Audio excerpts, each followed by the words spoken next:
এদিকে বন্যায় পানি উঠে যাওয়ায় 5 দিন বন্ধ থাকার পর আবারও চালু হলো কক্সবাজার ঢাকা রুটে ট্রেন চলাচল। বিস্তারিত জানাতে কক্সবাজার আইকনিক স্টেশনে আছেন আমাদের সহকর্মী সুজউদ্দিন রুবেল। সরাসরি চলে যাব তার কাছে। রুবেল, কক্সবাজার ঢাকা রুটে যে ট্রেন চলাচল সেটি প্রাকৃতিক দুর্যোগ ভয়াবহ বন্যার কারণে বন্ধ ছিল।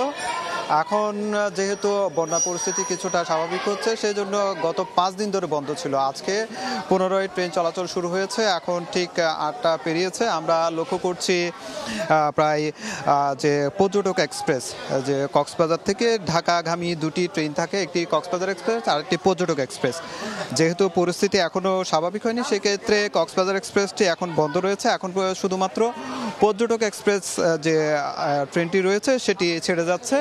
যেখানে প্রথম দিকে আমরা স্টেশন মাস্টারের সঙ্গে কথা বলেছি, সেটা বলা হচ্ছে আজকে যেহেতু 5 দিন পর যে ট্রেন চলাচল শুরু হয়েছে, সেক্ষেত্রে যাত্রী সংখ্যা কিছুটা কম। যেখানে 1020 জন মাত্র বসার যে যাত্রী যে আসন সংখ্যা সেটি 700 মতো পূরণ হয়েছে। সেক্ষেত্রে এখানে আমরা লক্ষ্য করছি যে চারপাশের নিরাপত্তার বলয় তৈরি করা হয়েছে। এখানে সেনাবাহিনী থেকে শুরু করে রেলওয়ে পুলিশ থেকে শুরু করে সবাই একযোগে নিরাপত্তার মাধ্যমেই কিন্তু যাত্রীদের উঠানো হয়েছে ট্রেনে। এরপর এখন 8টা পেরিয়েছে, ঠিক 8টা 5 মিনিটে ট্রেনটি ঢাকার উদ্দেশ্যে ছেড়ে যাচ্ছে। তবে স্টেশন মাস্টার যেটি জানিয়েছে, আগামীকাল 29 তারিখের পর থেকে পর্যটক এক্সপ্রেস এবং কক্সবাজার এক্সপ্রেস যথানিয়মে চলবে, এবং যেটি চট্টগ্রাম থেকে কক্সবাজার যেটি স্পেশাল ট্রেন রয়েছে সেটি নিয়মিত চলাচল করবে। সেক্ষেত্রে যে প্রাকৃতিক দুর্যোগে যে বন্ধ বা যে নানা ধরনের প্রতিবন্ধকতা হয়েছে, যাত্রীরা অনেকে বলছে তারা